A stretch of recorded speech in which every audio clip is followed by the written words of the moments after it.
আইনশৃঙ্খলা পরিস্থিতি স্বাভাবিক রাখতে রাতের যাত্রা নির্বিঘ্ন করতে এবং মহাসড়কে যেন কোনো প্রকার অপরাধ সংঘটিত না হতে পারে, এর জন্য কিন্তু সিরাজগঞ্জের নিরাপত্তা জোরদার করেছে সেনাবাহিনী এবং পুলিশের একটি টিম।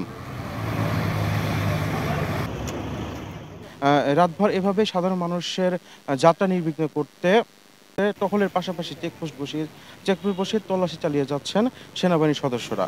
গতকা গতকাল রাত ১০টা থেকে সিরাজগঞ্জ যমুনা সেতুর পশ্চিম পাড় এলাকায় কিন্তু গোলচত্বর এলাকায় মহাসড়কের উপর যৌথ বাহিনীর এমন কর্মযজ্ঞ দেখা যায়।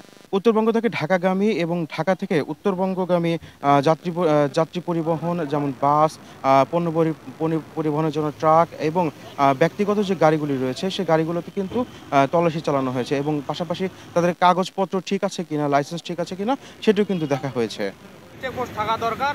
চেকপোস্ট থাকলে ভালো হয় আর কি, ড্রাইভাররা নেশা করবে না, অবৈধ মাল ঢোকাবে না। আপনারা কি পণ্য পরিবহন করেন এবং কি সমস্যার সম্মুখীন হন একটু বলবেন কি? স্যার আমরা খড় পরিবহন করি, প্লাস ঢাকাতে নিয়ে আসি RFL pipe, Gazi pipe, chips, Abul Khayer sanitary, এই মালগুলি আসি। কিন্তু স্যার এই খড়ের গাড়ি আমরা একটু বেশি মাল নিয়ে যায় দেখে ভেজাল করে। আমরা জানতে পেরেছি সাধারণ মানুষের জানমাল রক্ষার্থে মহাসড়কের বিভিন্ন পয়েন্টে প্রতিদিনই কিন্তু চলবে এমন টহল এবং তল্লাশি। শিবলুর রহমান শিপু, সিরাজগঞ্জ।